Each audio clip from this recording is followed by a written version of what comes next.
We're going to start off with something that's going to help you, okay?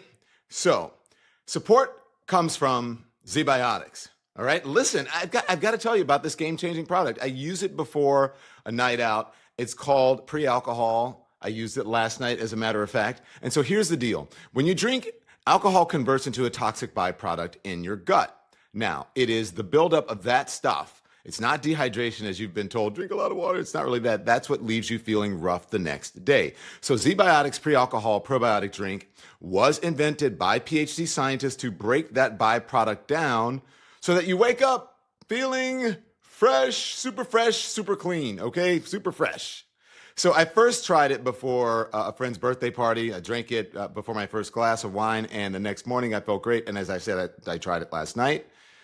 Had a couple margaritas, and I feel good. So let's just say I was up early this morning answering emails, getting content for the show, and everything, no problem. As a matter of fact, probably not ZBiotics, but maybe, I don't know, my cold is better. Remember, I've had a cold for a while. So with football season here, tailgates, game days, Sunday watch parties, don't forget ZBiotics and make pre-alcohol your first drink of the night. Drink responsibly, and you're going to wake up ready. So go to zbiotics.com/lemon for 15% off of your first order with the code LEMON. It's backed by a 100% money-back guarantee. So it is, again, zbiotics.com/lemon. Use the code LEMON. Easy enough. You know, the big yellow fruit thing. The big yellow fruit thing. Somebody might call me that. Good morning, lemon heads. How are you? Boy, I feel really great this morning. We have such a great show for you. You are going to love this show because the man who looks like he needs a bedpan to get through the night got booed last night, and very publicly, up close and personal. Now, there is some controversy around it. Oh my gosh, you let these people get so close to the president? Okay, whatever. I think it's important that these folks know how people feel about them so that they can have some self-awareness, okay? That's what I think. So I don't think we need to waste our time because this is what folks are wondering.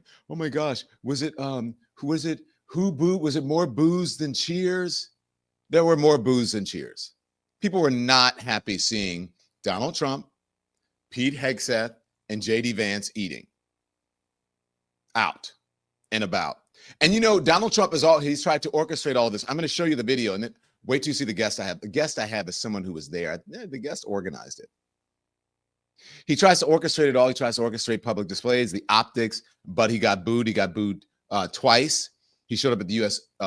Open, engineered the seats, tried to mute the reactions. Remember, he arrived early before most of the crowd. And then they told the networks, don't cover any disturbances or any sort of interference or whatever with Donald Trump. And the crowd still booed. And then last night, he's trying to sell DC as safe. And he dined out in the city and he got heckled inside the restaurant. Wasn't subtle. Protesters chanting, free DC, free Palestine. Trump is can we call it H word? Rhymes with Bitler. And I only say that because, you know, the AI will knock us off because they'll think that we are doing something of our time. Even some diners joined in the boos. Every one of those boos is a reminder that you can't spin the sound of people telling you what they really think about you. And they told Donald Trump last night what they really think about him, what they really think about J.D. Vance, what they really think about the authoritarianism. Okay, are you guys ready for the video? It's a little bit long, and then wait till you see who my guest is coming out of this, okay? Here we go. Roll it. You're not welcome here! Yes, he is! Free Palestine! Free DC! Free Palestine! Trump is the Hitler of our time! Free DC!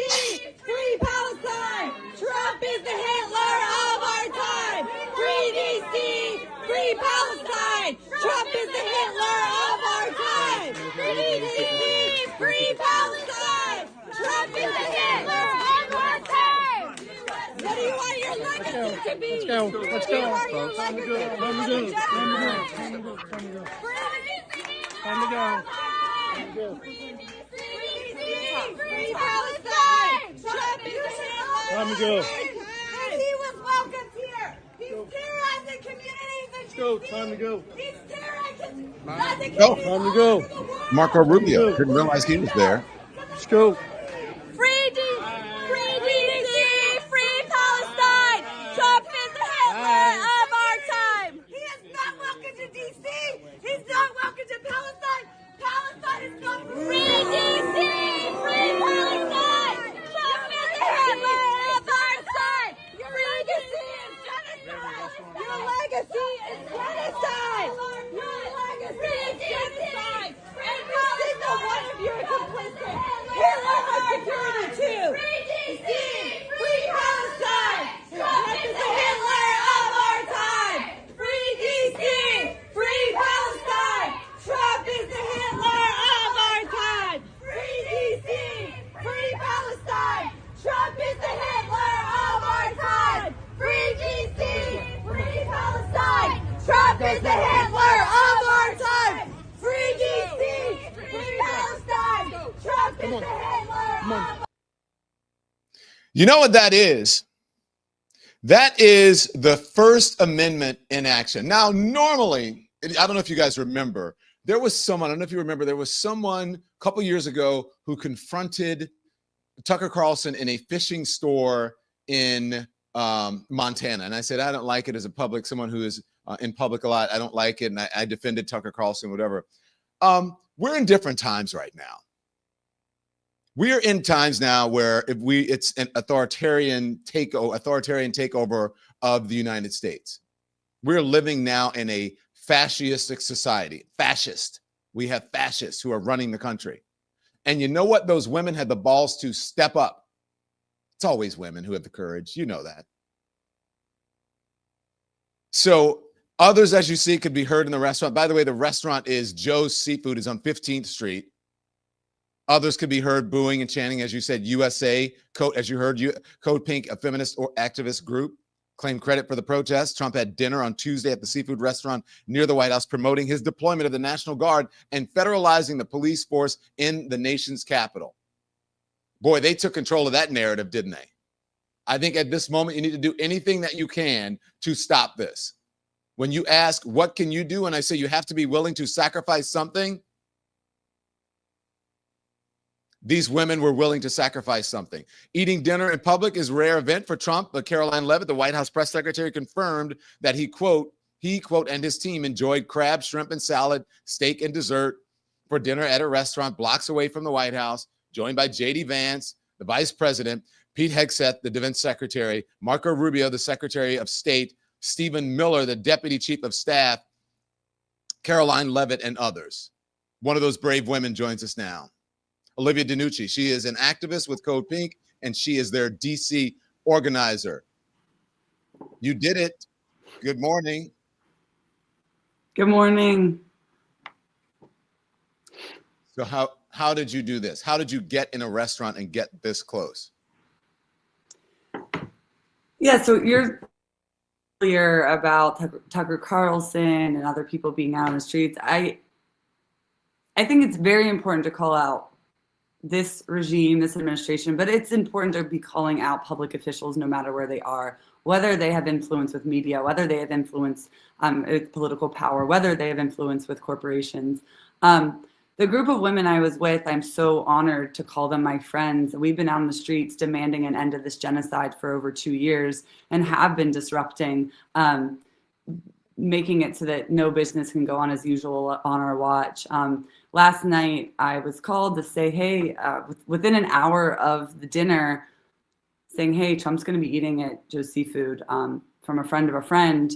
We made a reservation, and we you know, I messaged a couple folks who we've done something similar to this before, not with Trump and his entire cabinet. And I was actually at the UK embassy protesting in solidarity with a group of folks in London, Palestine Action. Got the call, rode my bike home, changed, and got there as soon as we could. We ended up being seated at a table that was basically right next to him. We thought that maybe it would be like upstairs. So we were preparing to go in like the bar area and chant. But as we were getting up to go do that, I saw this gaggle of white men and a photographer, and I knew right away. And then I saw Trump. I quickly went back to the table and said, "They're right here." And so, you know, we pivoted, and again, having no idea that Rubio, Hegseth, Vance, all people who we've disrupted in the past couple weeks in Congress, in Union Station, different areas.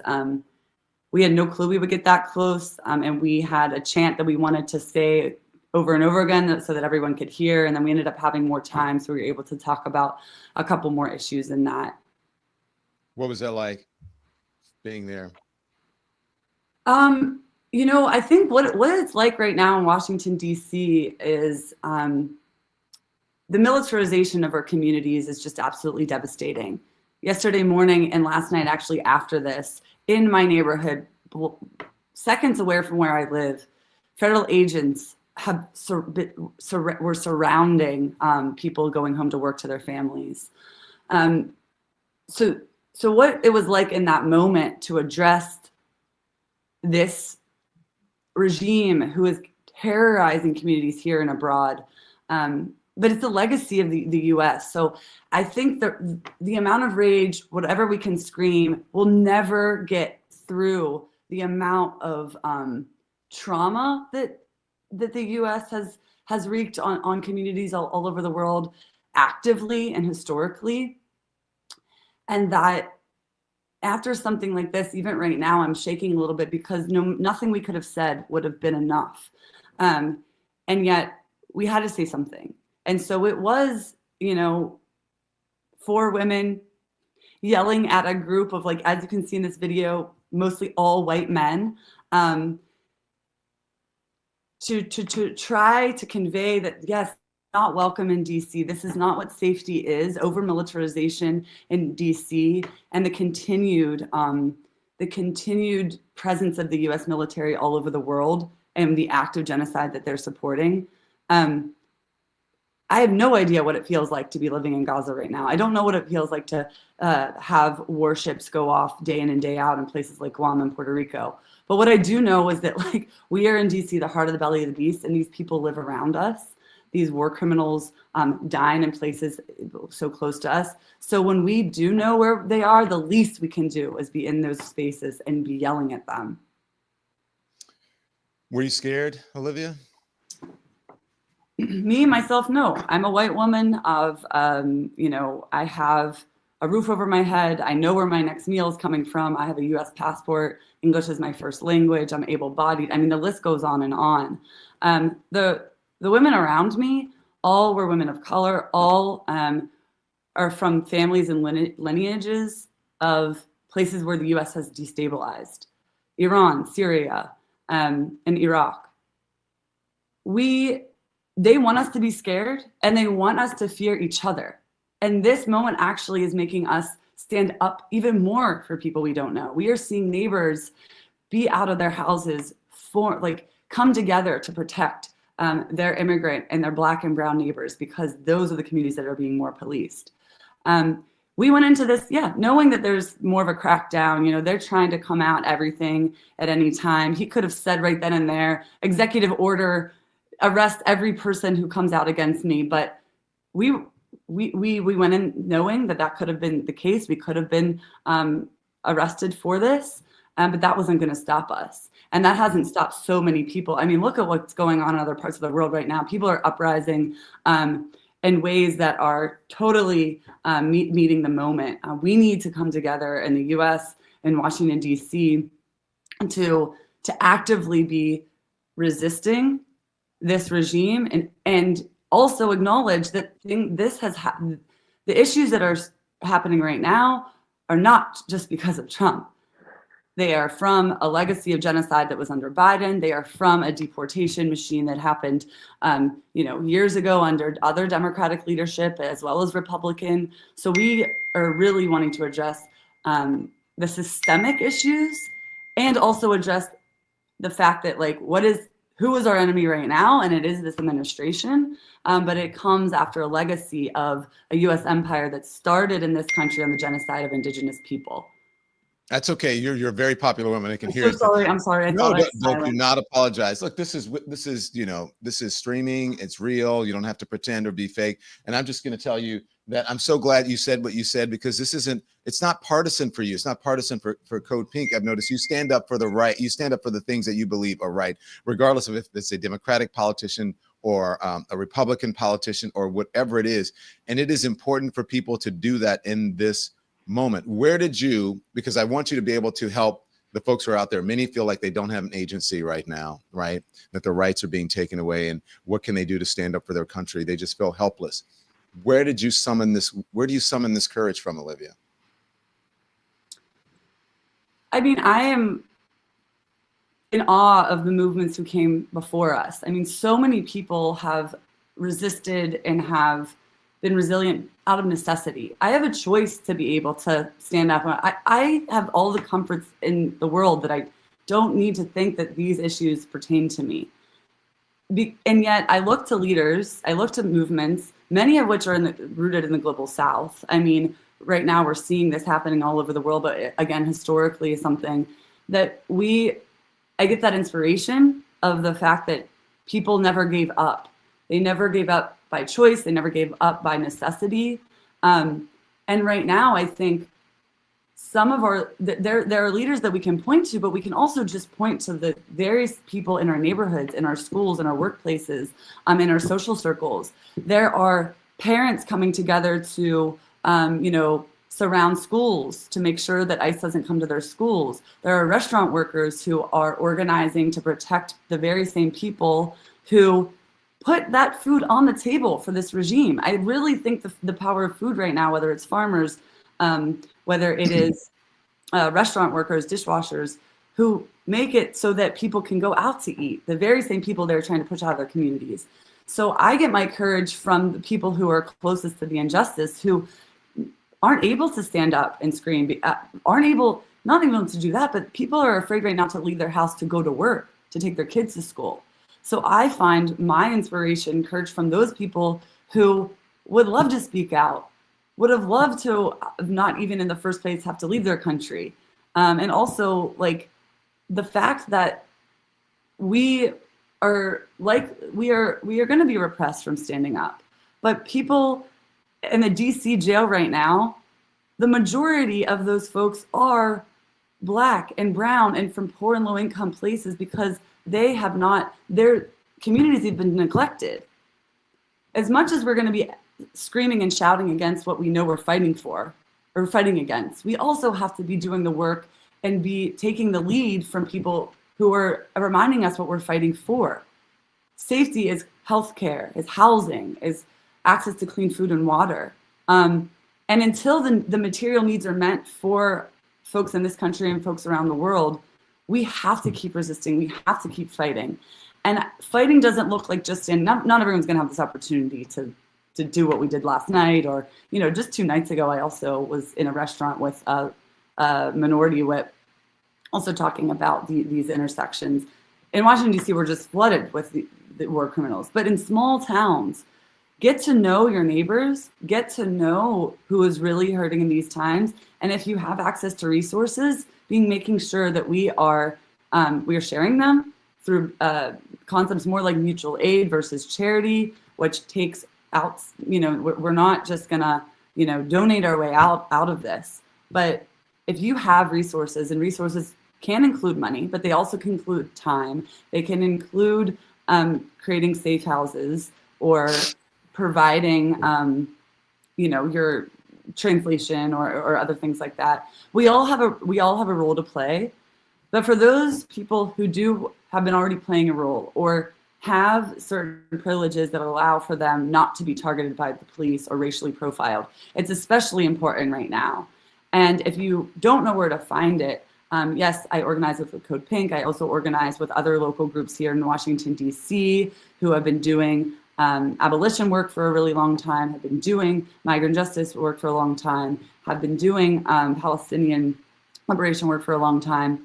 I have built relationships with them, and I've taken their lead. I've also been part of training new leaders, working with students as well as longtime peace activists or Black liberation activists. And when I say activists, I don't want people to see activism or also organizing as a career or something over there, because then it makes it as if not everyday people can do it. The very folks who were with me, our parents, our doctors, our waitresses and baristas, we are everyday people. This is not, I'm grateful that people are saying we have courage and that, thank you for doing this, but this is something that we can be activated in us in all different ways. And I do think if people aren't familiar with movements that have come through with us, you heard the term used last night, Free DC. This is a really incredible movement that is reactivated right now, but it's on the legacy of Marion Barry and people who are in this city who have been trying to reclaim this city for so long. People look at Washington, D.C. as the nation's capital, which it is. We have local, national, and international issues at play here, like many cities. Mm-hmm. So look, I wouldn't shortchange yourself. I do think that you have courage and you show folks. I know that you have a time limit. Do you have a few more minutes for us? Can you? Yeah. Okay. I want to, because they're saying one of our favorites, one of our lemon legends, as we call members, just said, hey, more white women need to use the privilege. Other folks in the chat are saying, rich white women, fight, fight, fight. That's a real thing, right? Mm-hmm. Definitely. It's a real thing. And I do want to say that, like, women of color, Black women, queer women have also been such strong leaders that white women can look at to not just be inspired by, but be rooted in that kind of resistance and be rooted in their courage. And yes, I do think it's a time for white people, white women, to stand up and be out there, but to not be centering ourselves in this fight, right? We are here and we are doing anything in our power. And yes, these videos go viral and we are using social media as a tool to reach people, right? If what we did last night reaches more white folks to go outside and to be activated, that is great. But we also are not here to make a brand out of ourselves, because we're here for justice. We actually don't want to be going out to these bougie restaurants and making a scene. We want to be, picking food from the gardens of the community gardens that offer free food for each other. Last night there was some message. Wait, sorry, I'll go back to you for what you were saying. Yeah, I do think more and more white folks need to stand up in this time. And that also, in that same vein, because people of color, Black folks, brown folks are also standing up, they have the agency to also say, white people got us into this mess. They're not going to save us from it.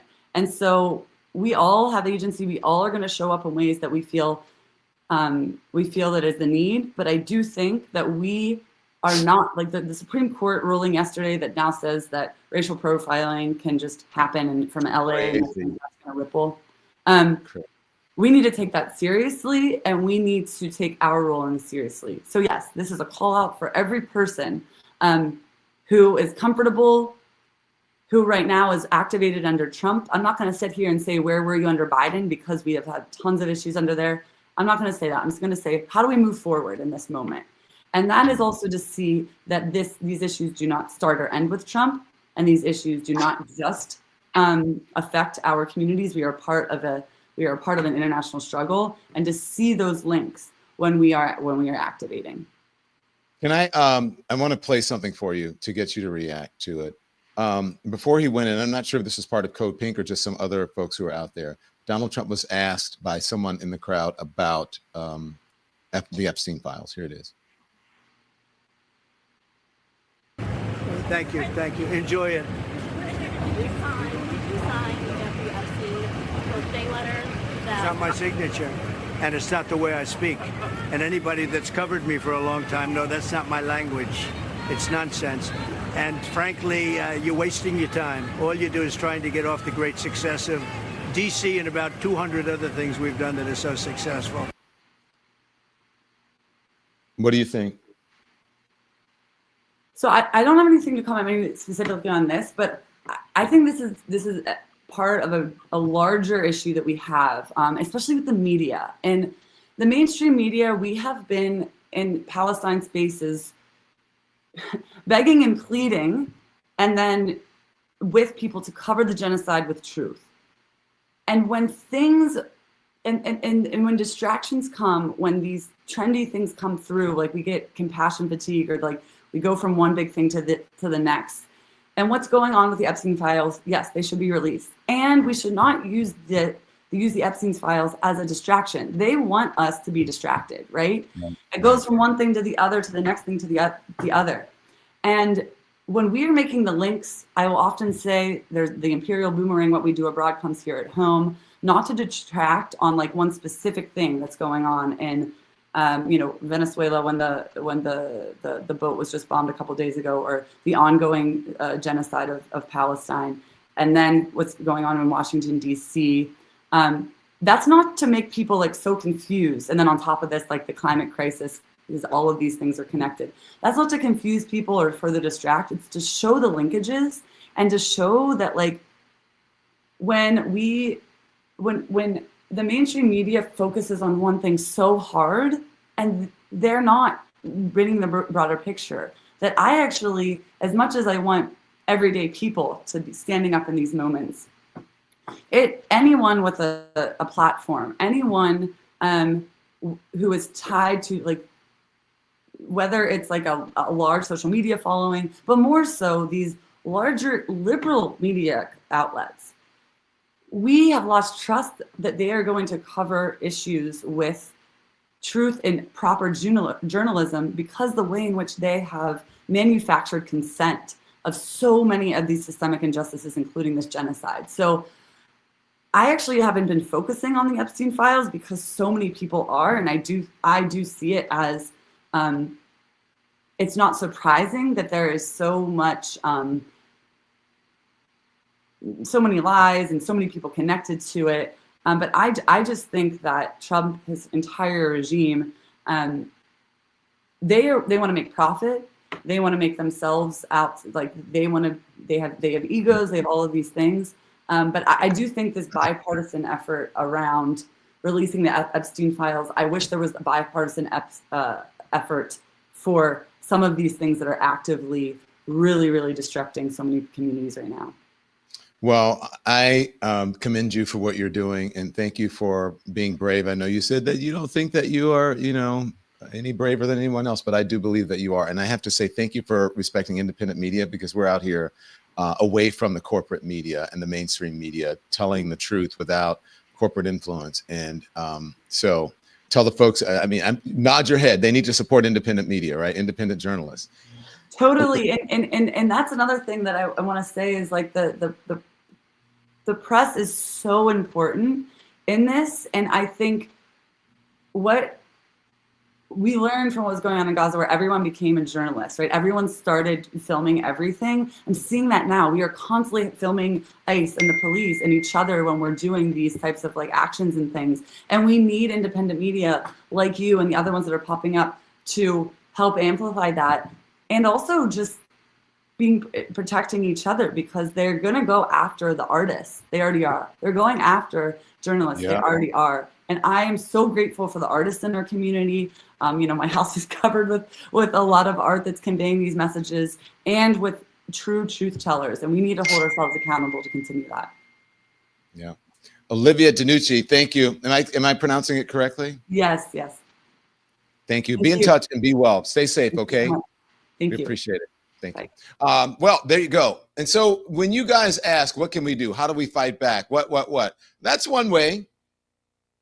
And there are other ways. And they were not violent. You have the right in this country to to express yourself, freedom of expression. And so if they were asked to leave the establishment, which they did, they did.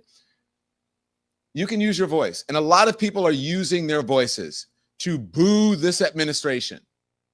We have examples of that. And I don't know if you guys are going to like this, but Kamala Harris, former vice president, wow, she had some words for Joe Biden, and they're in her new book. And we got a hold of some of it. We're going to tell you what it is, but first we're going to hear a little bit more of the booze of this administration, and then we're going to get to the vice president, and she kind of nuked Joe Biden. First, 2 minutes, please, okay? Word from our sponsors. Support for the Don Lemon Show comes from none other than Shopify. We use it for our own merch right here at the Don Lemon Show. If you're worried about building a website, Shopify has got templates for you. Need help marketing? They got you covered. They've got built-in tools already for email and social media, all those things. If you get stuck, they've got award-winning 24/7 customer support. That customer support has your back. So turn your idea into a business and turn those dreams into, that's right, ka-chings with Shopify. And here's what you should do, okay? So go and sign up for 1 month, all right? Go sign up for a $1 per month trial, a $1 a month trial at shopify.com/lemon. That's shopify.com/lemon. It's a $1 trial. I mean, come on. Support comes from Beam for the Don Lemon Show today. Let's be honest. Life doesn't slow down. The headlines, as we know, we're talking about, they just don't stop. And burnout is the goal because tired people don't fight back. But rest. Now that is resistance. So that's why I use Beam's Dream Powder. It's a natural sleep blend with magnesium L-theanine, melatonin. So I wake up clear, I wake up focused, I wake up ready for the day. And since I started using it, my mornings have been sharper, my mind calmer, my energy better. 17 million nights of better sleep. Can you believe that? That's what Beam has delivered nationwide. And right now, you can try it with up to 40% off at shopbeam.com/lemon with the code LEMON. Okay, you got to use that code LEMON, shopbeam.com/lemon, and then use the code LEMON. Okay, so sleep well, wake up ready. The fight continues, everyone. And the fight does continue, as you can see, and as you heard from Olivia DeNucci there. And she is fighting. Donald Trump got asked again last night. There are 2 times he got asked about the Epstein files, this time about would he possibly meet with the survivors. Here it is. So will you meet with the Epstein victims? Do you plan to meet with? I don't know about, nobody suggested that. Certainly, I don't like that whole situation with respect to anybody being abused or hurt, but I haven't even thought about that. Thank you all very much. Have a good time. Thank you.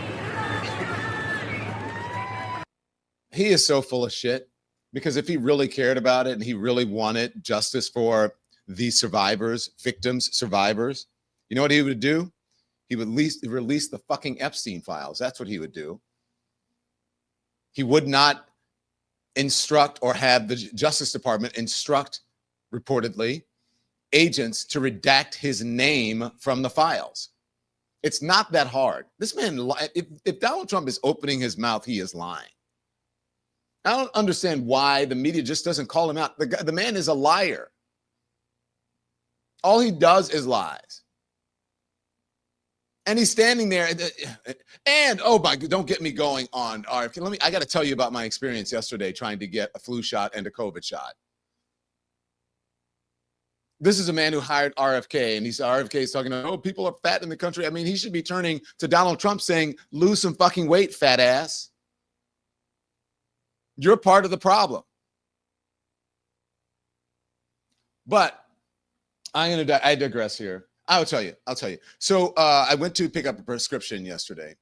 And when you check out, you know, they have the little computer thing now. And the computer thing says, hey, we have flu shots and COVID shots. Would you like to get one? And I said, oh, well, I'm here. I have a few minutes. I'll get a flu shot. And then it says, would you also like a COVID shot? And I said, and the guy behind the counter says, would you like a COVID shot as well? It's the new one. And I said, I don't know. Okay, yes. I said, why not? I'm here. I may as well do it. And so the nurse or whoever, the technician, comes out from behind the counter, and she's getting ready to jab me. And the pharmacist, one of the pharmacists, runs out from behind the counter and starts questioning me about, are you in contact with someone who is showing signs of COVID? Do you work in an office environment? Are you in close contact? Do you have are you immunocompromised so that you can get this COVID shot? And I'm like, it's just a fucking COVID shot. Like, if I want to put this in my body, as you guys say, you don't want to put it. So if you want the choice of not putting it in your body, then give me the choice of putting it in my body and stop asking me so many fucking questions. But here's the thing. So with the new rules, which I did not realize, the nurse explained it to me. He said, not everybody can get a COVID shot. You have to be eligible. You have to meet a certain requirement. So I told him, yes, I'm out all the time talking to people, and I work with someone who's immunocompromised, blah, blah, blah, blah. And he goes, okay. Like, what the hell is going on here? That's why those women from Code Pink, I believe, are brave. Because they have the nerve to get in their faces and say, what the fuck are you doing with this country? I'm sorry for my language this morning, but I'm so pissed off about this. I am so glad that they are out there. This is a man who doesn't believe in science. And then he had the nerve to sit there and he's going to make people healthy again and talking about fat. Look at JD Vance's fat ass. Why don't you tell JD Vance to don't stop eating cheeseburgers, go eat a salad? Why don't you tell Donald Trump to stop eating French fries and go eat a salad? Donald Trump looks like he needs a bedpan to get through the night. He's so fucking fat and greasy. It's such hypocrisy. Now, you know who wasn't fat and greasy? Joe Biden was thin, and he was, say what you want. They can call him mentally declined, cognitive decline, or whatever. Joe Biden was in good shape. And he cast a nice silhouette in a suit. And you know who else? Barack Obama. Barack Obama watches everything he eats. He is so particular about his diet. And you know, the First Lady, Michelle Obama, same thing, being healthy. So don't miss me with this bullshit about being healthy and making America healthy again. Why don't you lead by example, fat fuck? You and your fat roly-poly vice president. I'm just saying. Pissed me off. Sorry about that.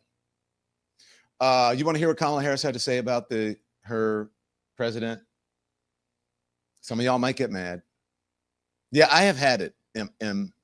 I have had it with the Trump administration because I need the false equivalence to stop. I need people to stop having conversations as if that doesn't look like Donald Trump's signature. Oh, I also have to tell you a story. So last night, I don't know if did I send you these photographs? I don't think I sent you these photographs. I'll send them to you. And I'll show them at the end of the thing. Last night, I went to the opening evening for the morning show on Apple. Now, I'll send my team some photographs. You can pop them up. I didn't even go through them to see exactly who they are. So let me just show some of it. And then I met a lemonhead. So the woman who's wearing a sash, the black woman, saved that for you can play it whenever. So that was a lemonhead who I met last night. But let me tell you, I was outraged. And I'll just show you some of the things. Team, I'll have you put it up. And my friend, you guys know Rosanna Scotto from Channel 5. Yeah, so I'll send these now. And you guys can put them up when you get them. Let me know. Okay, so I'm at this thing for the morning show. And it is one of those weird things. I didn't want to go. Kara Swisher called me and said, you need to go. And then I get a thing in my email saying, you never responded to our invitation. And they had sent me an invitation a week ago, and I missed it. And so I replied to them saying, hey, I'm already going with Kara Swisher. And they said, okay, that's great, but we have some good seats for you. Want you to come. We're going to put you up front, blah, blah, blah. And I said, okay. So I decided to go. And I said, I'm going to bring my husband. I'll bring Tim. So we decided to go. And it is like a class reunion for TV personalities. I mean, the folks from CNBC were there, Ron and Sana, and What's his name? Why can't I remember my friend's name? But the three, Andrew Ross Sorkin was there. Steph Rule was there. The head of MSNBC was there. My former boss, Jeff Zucker, was there. Brian Stelter was there. Van Jones was there. Other morning show hosts and anchors were there. All kinds of, and the entire cast. Jennifer Aniston was there. And Reese Witherspoon was there. Did you guys get the photos yet? And so there they are. There's Reese Witherspoon and Jennifer Aniston introducing the first thing. Okay, I saw my friend Sonny Hostin was there from The View. I mean, just a bunch of all kinds of TV personalities, all there. There's Kara Swisher with me, and you guys know George Hahn, right? And so we were standing just in front of the morning show sign. We took a little picture. Also, John Hamm, who is a friend, but his wife is more of a friend. I'm closer to John Hamm's wife than John. And so I saw them last night, and I saw Rosanna Scotto, and Rosanna said, "Give me a picture with John." And then there's a picture, I don't have it yet, with me, John Hamm, and Sherry Shepherd. I saw Sherry Shepherd there last night as well. Okay, so we're all there. And so I'm not saying who, but a lot of these folks were like, "Oh my God, I'm so happy you're doing what you're doing. You have to tell me, you have to help me out. You are free. I can't even get on television now and talk about the Epstein files or anything that has to do with Donald Trump freely. Everything that I say is run by standards and practices. You can't say that it looks like Donald Trump's signature. I kid you not. You can't say that Donald Trump, you can't show Donald Trump's doodles, things that he's doodled before. It is to the point where people just sit there and they don't say anything. And a lot of these shows, some of them are news shows, some of them are opinion shows, some of them are talk shows, some of them are morning shows, and they just cannot say. Everything is run by the corporation, and they are so afraid. And if they say something, they have to couch it in so many allegedly, blah, blah, blah, blah, that it gets watered down. It is unbelievable. They're like, "Oh my gosh, you are free. Help me." So much for freedom of the press, Rue. 100% right. I was stunned by the amount of people telling me how disappointed they are that they cannot actually be journalists or real contributors or real opinion people. And it's not just on the conservative networks. These are on all the networks. And I sat there with the people who were standing around me. All of them had some sort of role in television, news. And they're all saying, I kid you not, "Oh my gosh, Don Lemon, you are more relevant now. You're more popular now. You are, more people watch you than watch our network." I was stunned. And very pleasantly so. I'm going to start crying. Very pleasantly so, because people were, Dan Abrams was like, "What the fuck? How are you doing this?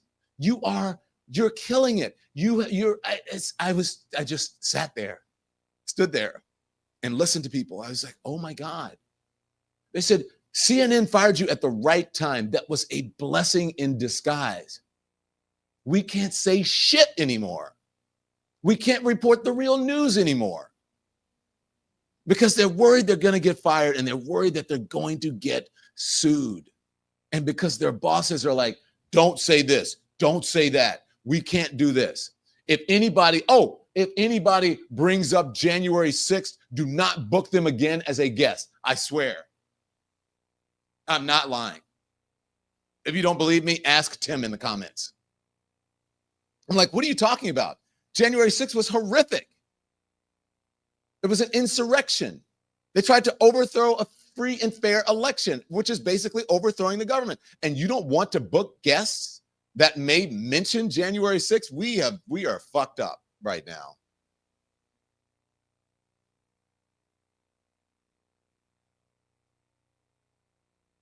And then after all that,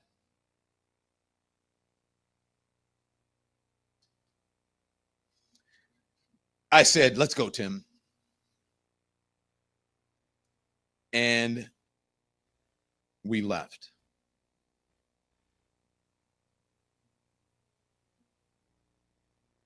Okay, Don. And I walked outside at the door. God, what is wrong with me? And this woman, her name is Annette Davidson. You can put her up right now. She screamed, "Hey, I'm a lemon head," for everybody to hear. I was like, holy fucking shit.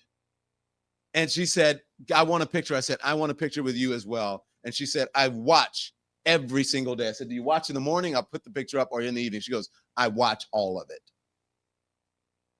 So that is Annette Davidson. And she was doing, I think, secure transportation for some of the celebrities who at the place. And she said, hey, I'm a lemon head. One of the paparazzis said, hey, I'm a lemon head.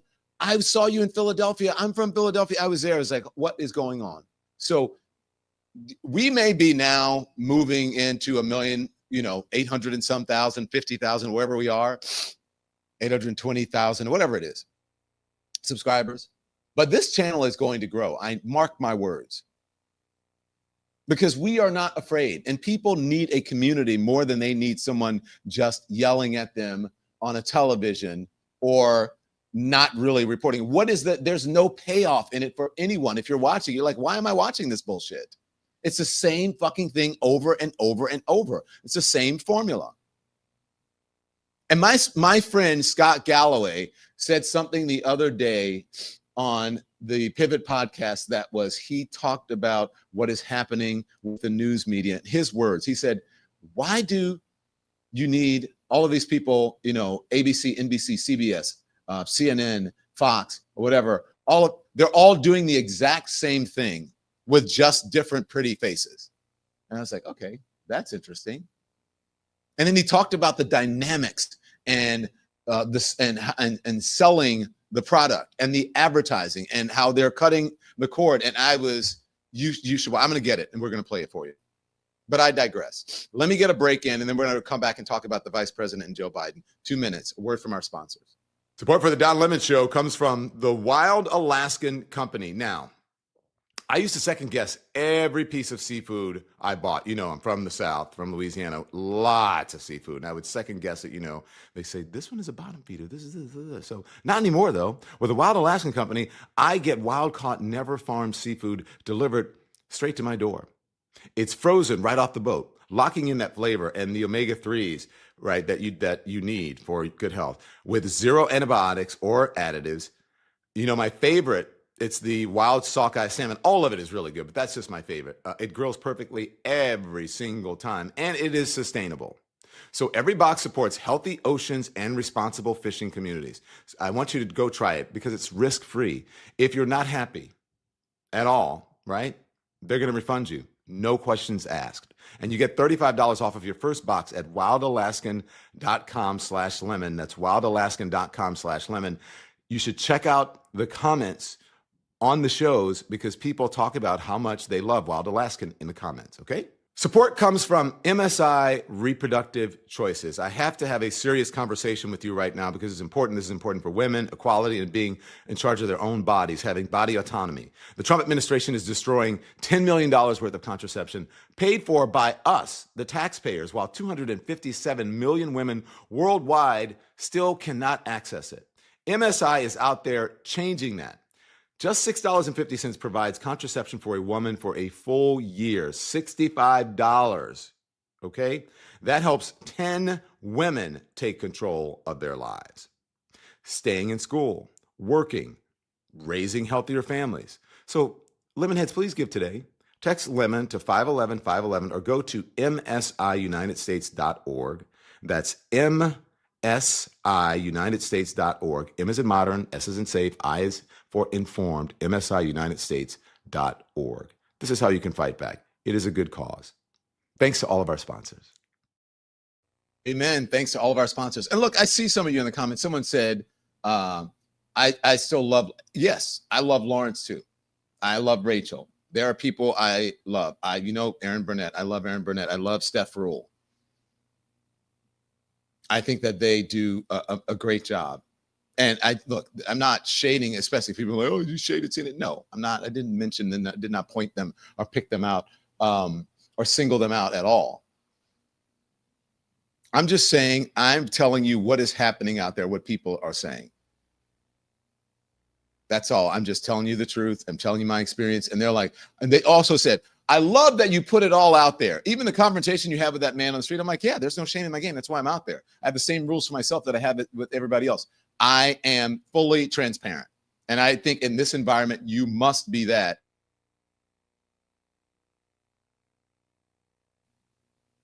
Don't do it. Okay, so let's go to the former vice president. All right. I don't know if you guys are going to like this or not. So Kamala Harris has a new book coming out. And The Atlantic wrote a piece about it. I think it's like 100. It's called 107 Days or something like that. Is that the right name for the book? 107 Days, which is what the time that she had to run for president. The Atlantic posted an excerpt from it. Excerpts, I should say, from it. And it starts out by talking about what she did. It also, I mean, it gives some analysis as well. And I'll just say it's 107 days. So editor's note here, this is The Atlantic, and it says, the biggest surprise in Kamala Harris's forthcoming account of her rough and ready, intense, and absurdly condensed campaign for president, 107 days, may be that it is filled with surprises. I read it last week, expecting loyalty, collaboration, and discretion. This careful Harris is present, but so too is another Harris, blunt, knowing, fervent, occasionally profane, slyly funny, as you will see in the following excerpt. And throughout this newsworthy book, she no longer seems particularly interested in holding back. Kamala Harris is emancipated. She's free. And I know what that feels like. So Kamala Harris, congratulations. 107 days begins with the events of July 21st, 2024, the very late date on which Joe Biden told his vice president and the world that he would exit the presidential race.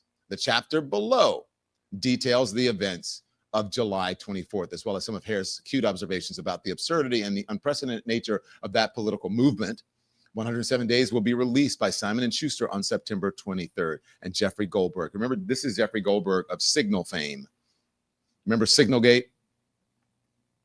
So she starts by talking about the first stop on the day's calendar had been planned months earlier at a meeting in the Oval Office discussing her work uplifting Black executives and entrepreneurs. Dr. Stacey N.C. Grant had invited me to address the annual gathering at the Grand Boule of her sorority, Zeta Phi Beta. Zetas. Now I was in Indianapolis, looking out over a convention center packed with 6,000 powerful women in dark blue dresses and white jackets.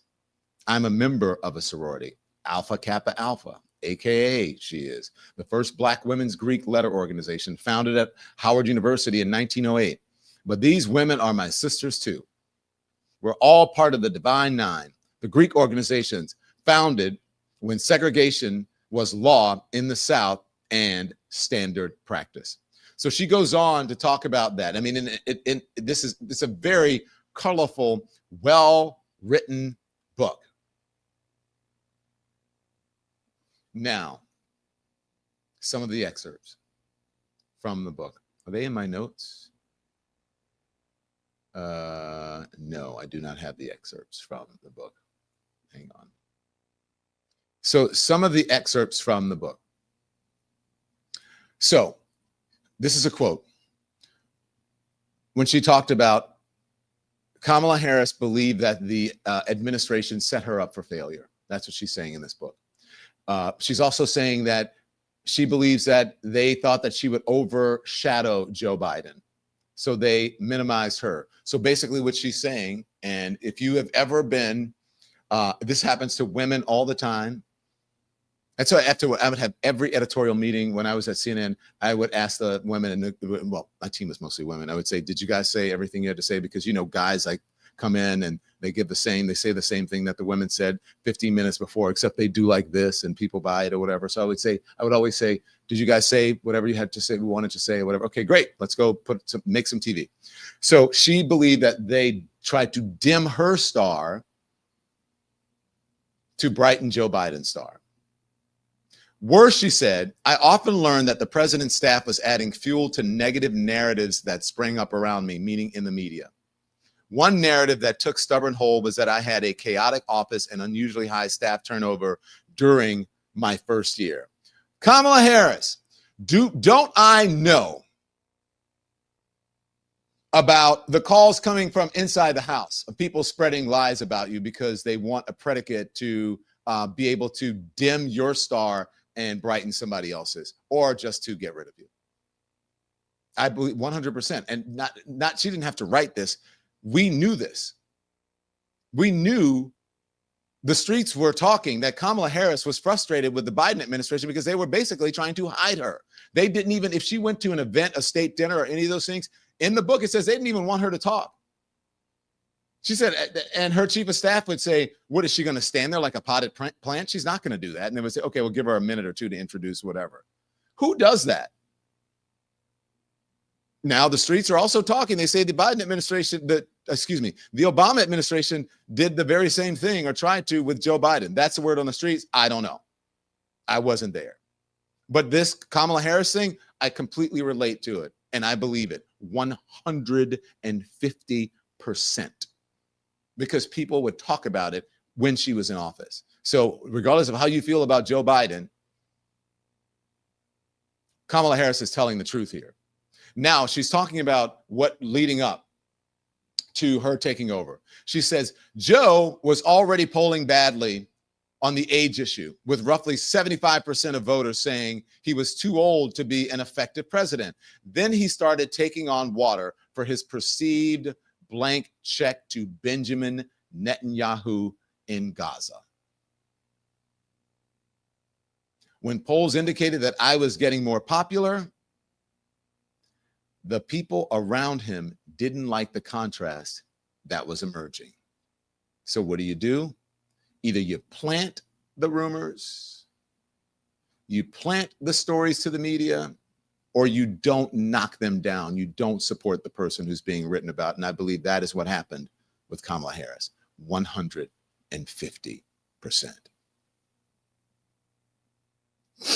She also goes on to talk about more about Gaza. She said, despite desperate people had been shot when they swarmed a food truck, she wanted to speak out more on Gaza, and they wouldn't allow her to. And so I tried to tell people when they were, in Michigan and all, I was like, this woman can't really say what she wants to say right now because she's politicking. She's trying to appeal to the broadest amount of people. Don't you guys get that? Do you see what you think Donald Trump's going to be better for Gaza than Kamala Harris? Are you out of your damn mind? Are you out of your rabbit ass mind? Desperate people had been shot when they swarmed a food truck. And I spoke of families reduced to eating leaves or animal feed, women prematurely giving birth with little or no medical care, and children dying from malnutrition and dehydration. I reiterated my strong support for Israel's security and called on Hamas to release the hostages and accept the ceasefire agreement then on the table. I also called on Israel for greater access to aid. It was a speech that had been vetted and approved by the White House and the National Security Council. It went viral, and the West Wing was displeased. I was castigated for apparently delivering it too well. I believe it. Don't shine. Don't tell the truth, because you outshine others and your talent is bigger and your star is brighter.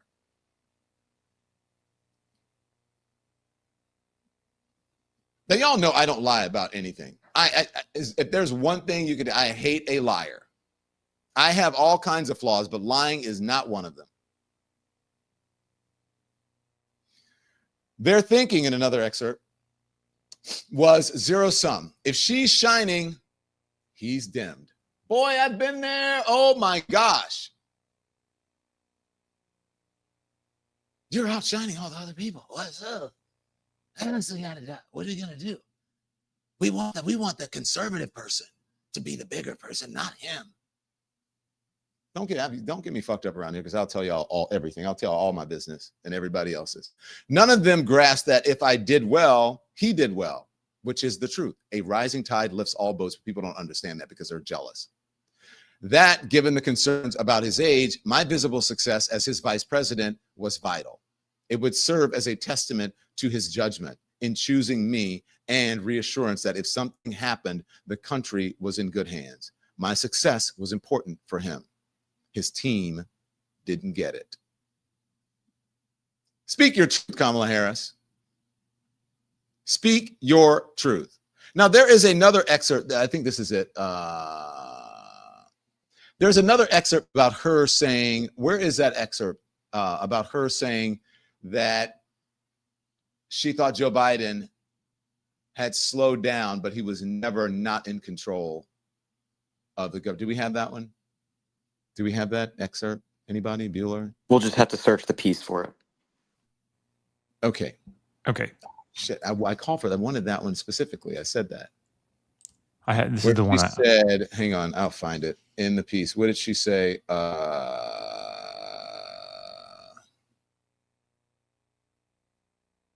Here it is. I got it.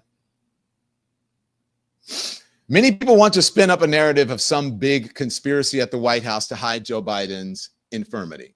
Here is the truth as I lived it. Joe Biden was a smart guy with long experience and deep conviction, able to discharge the duties of president. On his worst day, he was more deeply knowledgeable, more capable of exercising judgment, and far more compassionate than Donald Trump on his best day. On his best, she says, not day. But at 81, Joe got tired. That's when his age showed in physical and verbal stumbles. I don't think it's any surprise that the debate debacle happened right after 2 back-to-back trips to Europe and a flight to the West Coast for a Hollywood fundraiser. I don't believe it was incapacity. If I believed that, I would have said so. As loyal as I am to President Biden, I am more loyal to my country.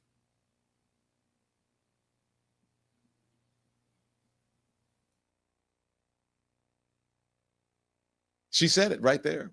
And I agree with her. I always said Joe Biden has very competent and smart people around him, and he may be losing a step, as we all do, as I am as a man of a certain age. I'm losing a step too. Sometimes I have to search for words. I'm like, wait a minute, what? Things that used to come to me quickly. That's a natural, that's life. That happens. So he's an 81-year-old man.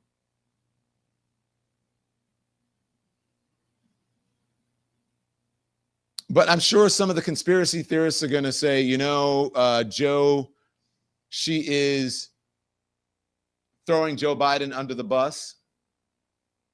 I don't believe it's so much that she's throwing Joe Biden under the bus. I believe when you have an opportunity to correct the record, you have to do it, and you have to speak the truth without fear. And I believe she is speaking the truth. This one thing also I want to read here. She says, I was well aware of my delicate status. Lore has it that every ongoing chief of staff always tells the incoming president's chief of staff, rule number 1, watch the VP, because I had gone after him over busing in 2019 primary debate. I came into the White House with what we lawyers call a rebuttal presumption. I had to prove my loyalty time and time again. When Fox News attacked me on everything from my laugh to my tone of voice to whom I dated in my 20s or claimed I was a DEI hire, the White House rarely pushed back with my actual resume. 2 terms elected DA, top cop in the 2nd largest Department of Justice in the United States, senator representing 1 in 8 Americans. Lorraine Bowles, my chief of staff, constantly had to advocate for my role at events. She's not going to stand there like a potted plant. Give her 2 minutes of remarks. Have her introduce the president. They had a huge comms team. They had Karine Jean-Pierre briefing in the press room every day, but getting anything positive said about my work or any defense against untrue attacks was almost impossible.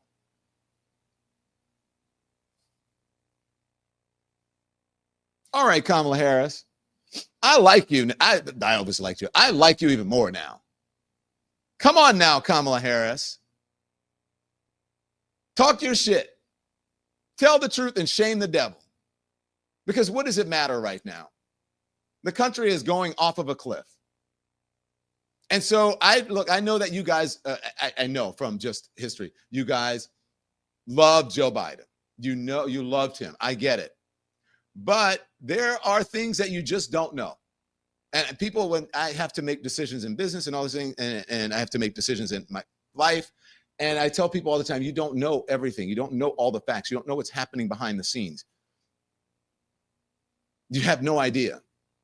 But this Kamala Harris thing, I will tell you, the streets were talking the moment that she became the vice president. He became the president and she became the vice president. That was that. Or someone in the family didn't like her because she went after Joe Biden on busing.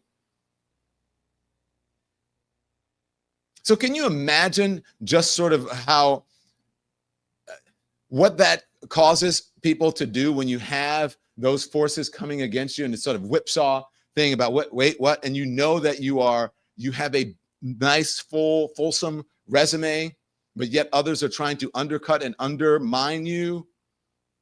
That's what happened with Kamala Harris. And so you begin to wonder, like, am I losing my mind? Like, what the hell is going on here? And sometimes you begin to lose your confidence, but you have to hold on to that and know that those forces are just there because they're jealous, they're worried that you are going to outshine them. That is a real thing. And if you work in just everyday business, you know. Somebody in the comments said, Kamala won, y'all. You know what? That could be true and should be investigated. I'm just saying. Have y'all had enough of me today? Because I've had enough of me. I'm out here on these streets just doing the damn thing, whatever it is. So if you want to know anything about the show, go to donlemon.com.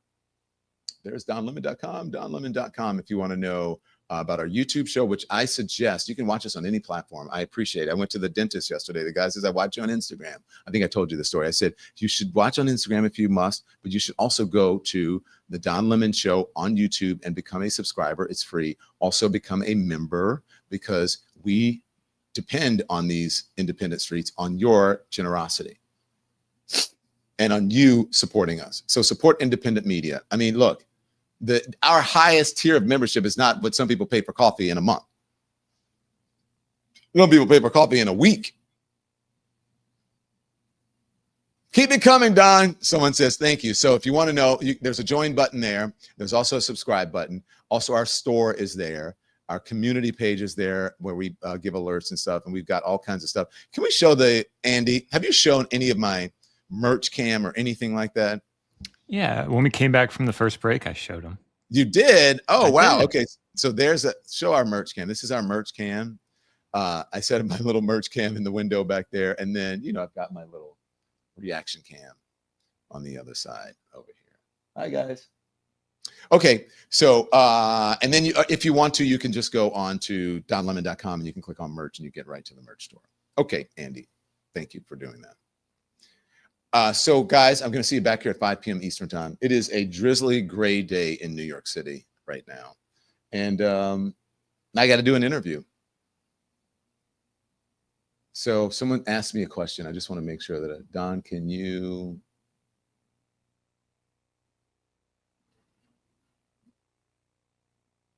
Oh, Don. Don. Can you give God thanks for delivering you and freeing you to serve in a greater capacity than you could have planned? Moni, yes, I can. But as I said, you don't know everything because I pray every morning and every night and anytime that I am anywhere and I have a moment. So I'm very grateful and I'm thankful to God for everything. So thank you guys. I'm going to see you back here at 5 p.m. Eastern time for Lemon Live at 5. Tell your friends, send your stuff, send a link to the show page to every single person you know. in your text. If you have a group text, send it and say, you need to subscribe to this channel because this is where the real shit is. Send it. And so I'm going to see you back here at 5 p.m. Eastern for Lemon Live at 5. You can be informed without being inundated. Until I see you then, turn the TV off. Thanks everyone for watching. Your support means the world to us. So make sure you hit the like button and you subscribe to our channel to make sure that you never ever miss a video. We're live every day, 10 a.m. Eastern time. We drop even more content at 2 p.m. Eastern and 5 p.m. Eastern. And if you want more Don Lemon Show content, we'd love for you to become a member of the Lemon community, where you will receive access to special community posts. You'll get exclusive content and members-only live shows. So head over to our channel page or click the join button on this video. Again, thank you for watching. We appreciate your love and your support, and we will see you next time.